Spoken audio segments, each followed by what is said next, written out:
역대상 29장 10절부터 17절 말씀입니다. 구약성경 654쪽입니다.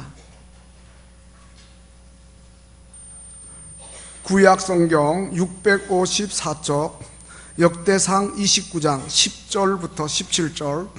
다윗이 온 회중 앞에서 여호와를 송축하여 이르되 우리 조상 이스라엘의 하나님 여호와여, 주는 영원부터 영원까지 송축을 받으시옵소서. 여호와여, 위대하심과 권능과 영광과 승리와 위엄이 다 주께 속하여 싸우니 천지에 있는 것이 다 주의 것이로소이다.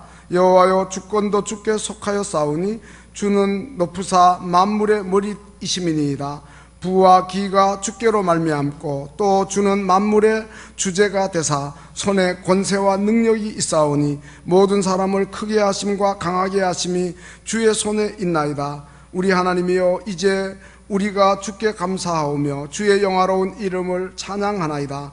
나와 내 백성이 무엇이기에 이처럼 즐거운 마음으로 드릴 힘이 있었나이까? 모든 것이 주께로 말미암아 싸우니 우리가 주의 손에서 받은 것으로 주께 드렸을 뿐이니이다. 우리는 우리 조상들과 같이 주님 앞에서 이방 나그네와 거류민들이라. 세상에 있는 날이 그림자 같아서 희망이 없나이다. 우리 하나님 여호와여, 우리가 주의 거룩한 이름을 위하여 성전을 건축하려고 미리 저축한 이 모든 물건이 다 주의 손에 왔사오니 다 주의 것이니이다. 나의 하나님이여, 주께서 마음을 감찰하시고 정직을 기뻐하시는 줄을 내가 아나이다. 내가 정직한 마음으로 이 모든 것을 즐거이 드려 싸우며 이제 내가 또 여기 있는 주의 백성이 주께 자원하여 드리는 것을 보오니 심히 기쁘도소이다. 아멘. 시온 찬양대의 찬양으로 하나님께 영광을 돌리겠습니다.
아멘. 은혜로운 찬양 감사드립니다.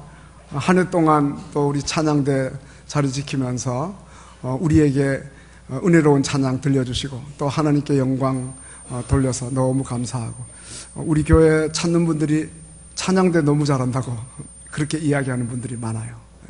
여러분들의 수고에 대해서 감사를 드립니다. 우리 모두 하나님의 은혜로 2017년 한 해를 다 보내고 이제 한 해를 끝나는 마지막 주일에 와 있습니다. 2017년 새해를 맞으면서 다짐도 하고 각오도 하면서 새 출발을 한 거 엊그제 같은데 벌써 시간은 머물러 있지 않고 이렇게 빠르게 흘러서 이 자리에 왔습니다. 사도 바울은 에베소서 5장 15절 이하에서 너희가 어떻게 행할 것을 자세히 주의하여 지혜 없는 자 같이 하지 말고 지혜 있는 자 같이 하여 세월을 아끼라 때가 악하니라 그랬습니다. 어리석은 자가 되지 말고 주의 뜻이 무엇인가 이해하라고 하였습니다. 우리의 다가서는 앞모습보다 자리를 두고 떠나는 뒷모습이 더 아름다워야 합니다. 처음보다는 마지막이 더 아름다워야 합니다. 시작보다는 끝이 더 좋아야 합니다. 오늘 이 본문이 담긴 역대상 29장 전체는 다윗의 마지막의 뒷모습을 보여주는데 너무도 아름다운, 우리 모두가 부러워할 만한 그런 아름다운 모습입니다. 역대상 29장을 다 읽어야 되는데 그렇지를 못해서 본문을 읽고 그리고 전체적으로 설명을 드리려고 합니다. 역대기 기자는 다윗 왕에 대해서 말할 때 26절을 보면은요, 이새의 아들 다윗이 온 이스라엘의 왕이 되어 그럽니다. 그가 왕이 된 것은 자기 스스로 왕이 되겠다고 나서지 않았어요. 그는 하나님이 왕 되도록 하신 하나님의 주권적 섭리에 의해서 왕이 됐어요. 그는 광야에서 양을 치던 목동이었습니다. 그리고 그는 아버지에게 요셉처럼 사랑을 받은 것도 아니고, 그리고 또 어머니에게 야곱처럼 또 사랑을 받은 것도 아니에요. 우리가 잘 아는 대로 사무엘이 이새의 집을 방문했을 때 아버지 이새는 왕 될 자에게 기름 부으러 왔다 할 때 다른 다윗의 형들 7명에 대해서는 다 내세우고 관심이 많았는데, 그리고 그들도 마음이 설렜죠. 근데 다윗은 염두에도 없었어요. 아예 관심 밖이에요. 그리고 선지자 사무엘도 다윗은 미처 생각지도 않고 왔어요. 그래서 사무엘이 이새에게 그의 아들들을 다 불러오게 하는데 제일 먼저 장자에 대해서 부모의 마음이 있죠. 사무엘에게 엘리압을 내세웁니다, 이새가. 그런데 용모가 뛰어나고 키가 큽니다. 그러나 하나님은 아니다 그럽니다. 사람은 외모를 보지만 나 여호와는 중심을 본다, 이렇게 말씀하십니다. 그러니까 두 번째 아들 아비나답을 또 불러 세웁니다. 하나님이 그도 아니라 그럽니다. 그러면 세 번째 아들 삼마를 지나가게 합니다. 그도 하나님이 택하지 않았다 그럽니다. 이렇게 7 아들을 갖다가 다 내세우는데 여호와께서 이들을 다 택하지 않았다는 거예요. 그 사무엘이 이새에게 이제 아들들 다냐? 라고 물었습니다. 그러니까 이새가 예, 막내가 아직 있긴 하지만 별로 시원찮습니다, 이렇게 대답하는 거예요.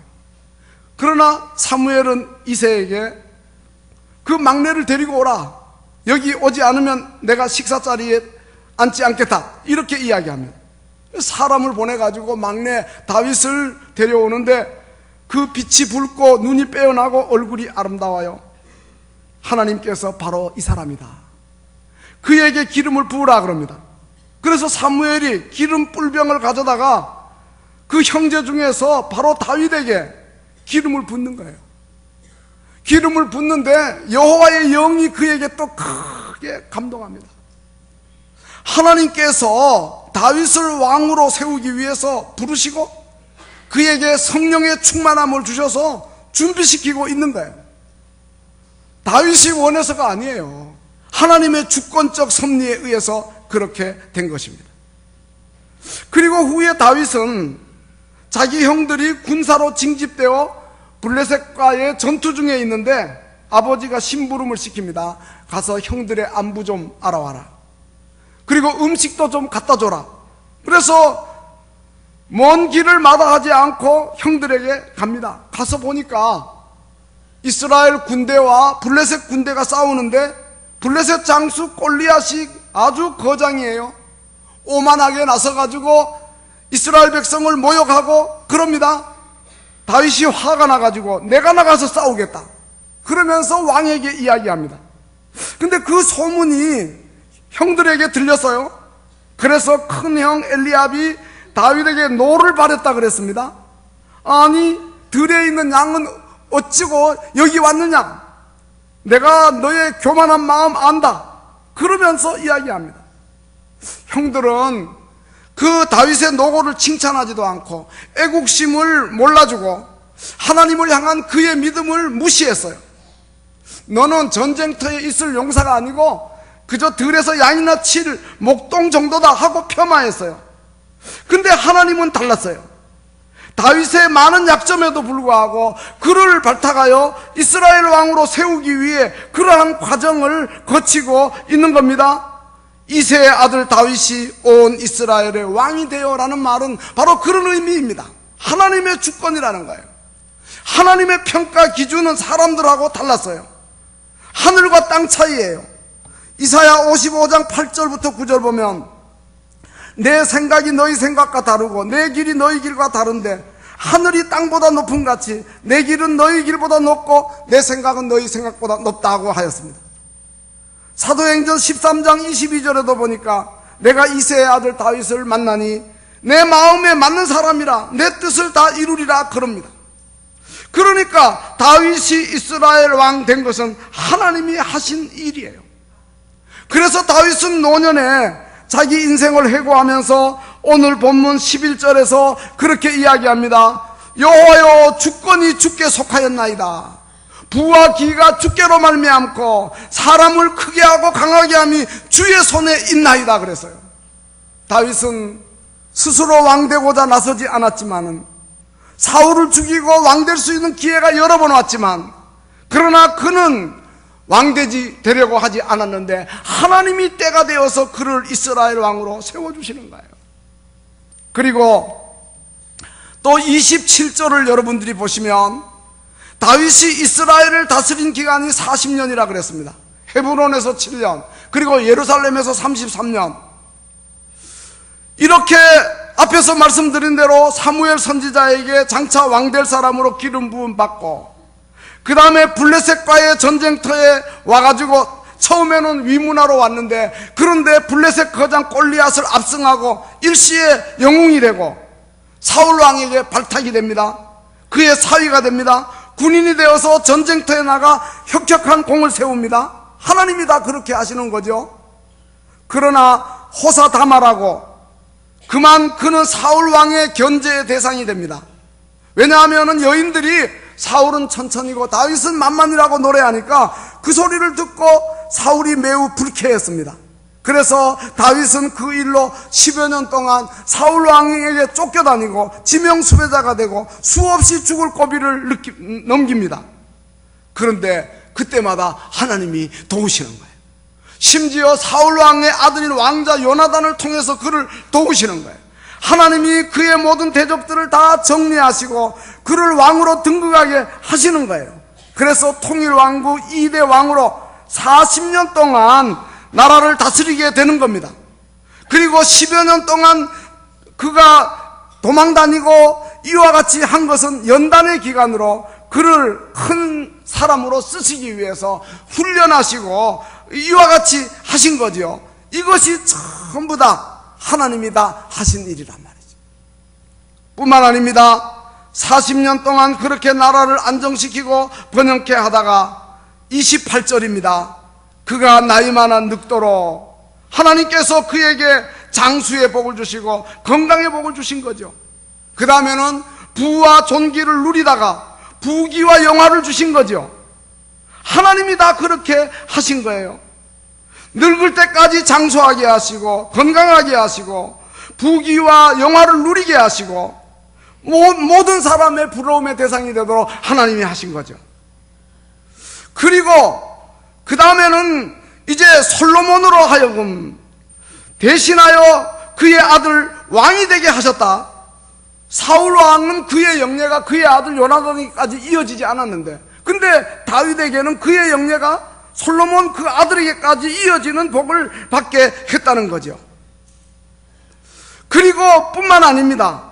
하나님이 다윗 때문에 그의 자자손손 긍휼을 베푸셔가지고 그가 죽고 난 다음에도 솔로몬이 왕될 뿐 아니라 자자손손 대를 이어 왕위가 이제 이어지는 이러한 복을 받게 되는데, 열왕기서를 읽어보면 이스라엘의 등불이 꺼지지 않게 하셨다 그럽니다. 열왕기하 8장 19절을 보면 여호와께서 그의 종 다윗을 위해서 유다 멸하기를 즐겨하지 않고, 그리고 그와 그 자손에게 항상 등불을 주겠다고 다윗에게 말씀하신 것 때문에 그와 같이 하였다고 말씀하고 있는 겁니다. 얼마나 큰 복입니까? 다윗과 하나님과의 언약. 다윗이 성전 건축에 대한 소원을 나단 선지자에게 피력했을 때 나단 선지자가 여호와 하나님의 말씀을 그렇게 전한 겁니다. 나는 그에게 아버지가 되고 그는 내게 아들이 되리니 그가 만일 죄를 범하면 그 사람의 매와 인생의 채찍으로 징계해서라도 바로 세우지, 사울에게서 은총을 빼앗은 것처럼 그에게서 빼앗지 아니하리라. 내 집과 내 나라가 영원히 보존되고 왕위가 영원히 견고하리라. 이 약속의 예언이 바로 다윗 자손으로 오신 메시아 예수 그리스도에게까지 이른 거예요. 얼마나 큰 복입니까? 정말 우리가 부러워할 수밖에 없는 다윗의 아름다운 뒷모습이라고 할 수가 있는 거예요. 뿐만 아닙니다. 29절 30절을 보면 다윗 왕의 행적이 처음부터 끝까지 선견자 사무엘의 글과 선지자 나단의 글과 선견자 갓의 글에 다 기록되었다 이렇게 이야기하고, 그의 왕된 일과 그의 권세와 그와 이스라엘 온 세상 모든 나라와 지난날의 역사가 다 기록되었다 이렇게 이야기하는데, 다윗은 역사에 빛나는 인물이 되었다는 거예요. 열왕기와 역대기서를 보면 다윗에 대한 기록이 많은 분량이에요. 그리고 또 다윗이 선한 사람의 기준이에요. 누구는 다윗 같았다, 선하다는 뜻이에요. 누구는 다윗 같지 않았다, 악하다는 뜻이에요. 그리고 지금도 이스라엘 국기에는 다윗의 별이 걸려 있어요. 많은 사람들이 자녀들의 이름을 지을 때 다윗, 데이비드라고 짓습니다.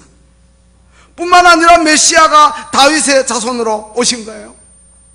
하나님께서 그렇게 다윗에게 복을 주신 거죠. 사람들은 자기의 공을 길이 후대에 알리고 싶어 해요. 그래서 공덕비를 세우고 막 그럽니다. 사울왕도 사무엘상 15장 12절에서 갈멜에다가 자기를 위해 기념비를 세웠다 그랬어요. 그리고 다윗의 아들 반역자 압살롬도 사무엘하 18장 18절을 보면 살았을 때 자기를 위해 한 비석을 마련해 세웠다 그랬어요. 근데 다윗은 사울왕처럼 자기를 위해 기념비를 세우지도 않았고, 압살롬처럼 자기 위세를 과시하기 위해 공적비를 세우며 허풍을 떨지 않았어요. 그럼에도 불구하고 하나님이 선지자들을 통해서 다윗에 대한 업적을 다 그의 신앙을 기록하게 하셨다 이 말이죠. 사랑하는 성도 여러분, 우리 성도들의 발자취가 돌비에다가 새겨지는 걸 바라지를 말고 사람들의 신비에 새겨져야 돼요. 히브리서 11장 4절에 아벨은 가인보다 더 나은 제사를 드려가지고 의로운 자라고 하는 증거를 얻고 그가 죽어도 지금까지 그 믿음으로서 우리에게 말한다 그랬어요. 아벨에 어떤 공적비가 있는 거 아니에요. 그렇지만은 이제 사람들의 마음에 아벨의 믿음이 새겨졌다. 다윗도 마찬가지예요. 여러분, 우리가 하나님께서 말이죠, 우리의 모든 신앙과 그리고 우리의 모든 업적을 다 기록하고 계셔요. 그래서 마태복음 6장 1절에 보면 예수님이 사람에게 보이려고 그들 앞에서 너희 의를 행하지 않도록 주의하라 그랬습니다. 사람에게 보이려고 공덕비를 세우고 그럴 필요 없다는 거예요. 하나님이 다 아시고 계시고 하나님이 그 책에 다 기록하고 계시고, 요한계시록 20장 12절에 보면 하나님 보좌 앞에 책들이 펴져 있는데 죽은 자들이 큰 자든 작은 자든지 다 하나님 보좌 앞에 서는데 그들이 이 땅에서의 업적이 다 기록된다 그랬어요. 그러니까 우리는 정말 하나님이 인정해 주시고 하나님이 알아주시고 하나님이 기억해 주시는 이러한 복된 성도들이 다 되어야 할 줄로 믿습니다. 그러니까 이 다윗은 얼마나 아름답습니까? 하나님이 주권적으로 그를 왕되게 하시고 또 40년 동안 왕노릇 잘 하도록 하나님께서 해주시고 또 장수하게 하시고 또 그리고 건강하게 하시고 부귀와 영화를 누리게 하시고 그리고 그의 남은 업적을 다 선지자들로 하여금 기록했다는 건 하나님이 기록하신 거죠. 이렇게 이제 이 다윗의 아름다운 모습을 우리에게 보여주고 있는 거예요. 그러면 오늘 우리도 한 해를 보내면서 정말 이 마지막 시점에 와 있으면서 시작보다 끝이 중요한데 우리도 다윗처럼 아름다운 끝을 맺을 수 있으면 얼마나 좋겠나. 그러면 우리가 다윗처럼 그렇게 아름다운 끝을 맺으려면 어떻게 해야 되겠는가? 오늘 본문은 또 그러한 내용을 설명하고 있는데요. 첫째는 이 다윗은 하나님의 주권, 앞에서도 말씀드렸는데 하나님의 주권을 확신하고 그가 굳게 믿은 거예요. 여호와께 주권이 있다. 그래서 부와 기가 주께로 말미암고 모든 사람을 크게 하심과 강하게 하심이 주의 손에 있다. 여러분, 우리가 구원받은 것도 하나님의 주권에 속하고 우리가 직분을 받은 것도 하나님의 주권에 속하는 거예요. 아, 하나님의 은혜로 있을 데 없는 자 왜 구속하여 주는지 난 알 수 없도다. 왜 내게 성령 주셔서 주 예수 믿게 하는지, 내 마음을 감동해서 그렇게 하시는지 하나님의 주권적인 섭리라는 거예요. 우리가 직분을 받은 것도 마찬가지예요. 바울은 디모데전서 1장 12절에서 그리스도 예수 우리 주께 내가 감사한다. 나를 충성되이 여겨 내게 직분을 맡기심이니. 내가 직분을 달라 해서 맡는 게 아니에요. 주님이 우리를 충성되이 여겨서 우리에게 직분을 주시는 거예요. 하나님의 주권입니다. 우리는 하나님의 주권을 늘 이제 의식하고 그렇게 살아야 돼요. 다윗처럼. 그 다음에 두 번째는 오늘 본문 13절입니다. 우리 하나님이여 우리가 주께 감사하며 주의 영화로운 이름을 찬양하나이다. 하나님의 주권을 높이고 다윗은 언제든지 감사하고 찬양하는 삶을 살았어요. 여러분, 오늘 우리들도 하나님의 은혜에 대해서 늘 감사하고 찬양하는 자가 되어야겠습니다. 성경 가운데서 하나님의 은혜를 가장 많이 감사한 사람이 다윗이에요. 이 시편 대부분 다윗의 작품이에요. 다윗은 산다고 하는 그 자체를 하나님의 은혜로 알고 감사와 찬양을 멈추지 않았어요. 그는 늘 하나님께 감사하고 찬양하고 영광을 돌렸어요. 오늘 우리에게도 이런 감사가 넘쳐야겠어요. 다윗의 감사는 무엇을 받아가지고만 감사한 게 아니에요. 하나님께 드리면서, 아낌없이 드리면서 또 감사했어요. 14절에 보니까 모든 것이 주께로 말미암아 싸우니 우리가 주의 손에서 받은 것으로 주께 드렸을 뿐이니이다. 모든 것이 주님으로부터 왔다는 거예요. 예. 그러니까 주님께 드리면서 감사하는 거예요. 16절에서도 우리 하나님 여호와여 우리가 주의 거룩한 이름을 위하여 성전을 건축하려고 미리 저축한 이 모든 물건이 다 주의 손에서 왔사오니 다 주의 것이니이다. 그러면서 성전 건축을 위해 예물을 기쁘게 봉헌하고 있는 거예요. 오늘 우리들도 다윗처럼 하나님으로부터 받은 은혜 많이 기억하시고요, 받으면서도 감사하지만 또 드리면서 감사할 수 있는, 그래서 다윗과 같은 하나님께 드리는 헌신과 봉헌의 삶이 우리 가운데 넘쳐나야 할 줄로 믿습니다. 내 주 예수 주신 은혜 한없 것만 내 주 앞에 이 적은 것 다 드리오니 주 예수여 내 정성을 받으시옵소서. 주 예수께 빚진 거 한없이 많습니다. 나 주위에 갚은 것은 참으로 적습니다. 주님 저를 너그럽게 보시고 주 날 위해 그 귀한 몸을 버리셨으니 이 내 몸을 핏값으로 사셨으니 내 생명도 주 예수께 바칩니다. 그러한 마음으로 우리가 늘 하나님 앞에 감사하고 찬양하는 이러한 삶을 살 때 다윗이 받았던 복을 우리도 받아 누릴 줄로 믿습니다. 마지막 세 번째로는 15절에 보니까 주님 앞에서 우리는 우리 조상들과 같이 이방 나그네요 거름이니라. 세상에 있는 날이 그림자 같아서 희망이 없나이다 그랬는데, 다윗의 인생과는 바르고 정확했습니다. 정말 우리는 다 이 땅에서 나그네입니다. 우리는 다 거류민입니다. 지나가는 자들입니다. 모든 사람이 지나가고 나도 역시 지나가는 겁니다. 한 해를 보내면서 우리는 지나가는 사람이로구나 하는 걸 절실히 느끼게 됩니다. 그래서 여기 희망이 없다는 말 전에 성경은 머무름이 없다는 뜻이에요. 계속 머물러 있는 게 아니고 지나가는 거예요. 집을 나온 나그네가 마지막에는 다시 본래 자기 집으로 돌아가는 것처럼 우리의 돌아갈 본향은 우리 주님 계신 천국이에요. 우리는 다 결국 하나님께로 돌아가게 될 것입니다. 그래서 요한일서 2장 15절 이하에 보면 이 세상이나 이 세상에 있는 것들 사랑치 말라. 세상에 있는 모든 것, 육신의 정욕, 안목의 정욕, 이생의 자랑, 이 세상도 그 정욕도 다 지나가는 것이다. 그러면서 오직 하나님의 뜻을 행하는 자가 영원히 거한다 그랬습니다. 우리가 은혜를 받고 나면 인생은 나그네구나, 우리는 다 지나가는 자로구나, 그렇게 우리가 느낍니다. 그리고 우리는 그림자처럼 사라질 것이로구나, 이렇게 다 느끼는 겁니다. 우리에게 있는 것도 나중에는 다 두고 간다는 걸 느끼게 되는 거예요. 근데 은혜 받지 못하면 모든 것이 내 것인 줄로 생각하고, 그저 우리가 천년만년 이 땅에서 살 걸로 생각하고, 그래서 우리가 탐욕에 눈이 어두워서 그래서 탐욕의 노예가 되는 거예요. 다리는 건너기만 하는 거지 그 위에다 집을 세우는 게 아니다 말이에요. 이 땅 우리의 삶은 다리를 건너가는 것과 같은 거예요.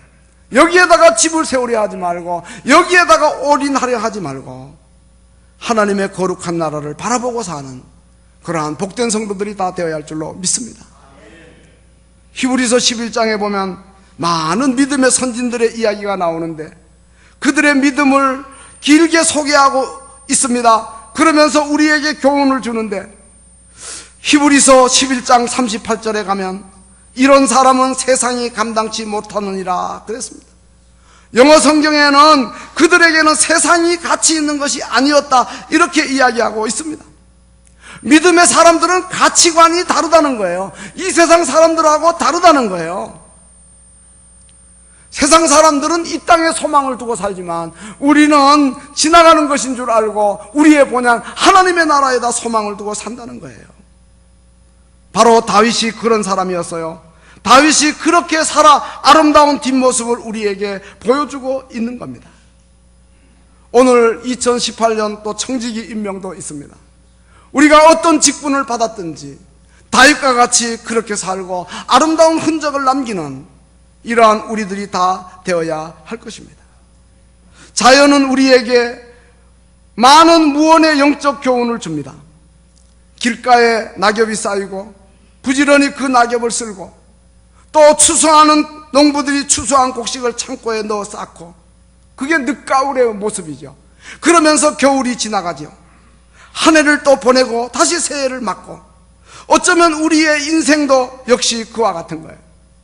한 해의 끝자락에 서서 우리들의 영혼 들녘에도 아름다운 열매가 맺혀 천국 창고에 들어가는 알곡성도가 되어야겠고, 하나님의 사랑을 받고 그 은택으로 지금까지 살아온 우리들, 다윗처럼 그런 아름다운 삶을 살고 진실된 마음으로 살다가 주님 앞에 부름받아가는, 그래서 우리의 아름다운 뒷모습을 우리를 따라오는 후대들에게 보여줄 수 있으면 얼마나 좋겠는가 하는 것입니다. 우리 모두에게 그와 같은 은혜 넘치시기를 주님의 이름으로 축원합니다. 기도하시겠습니다.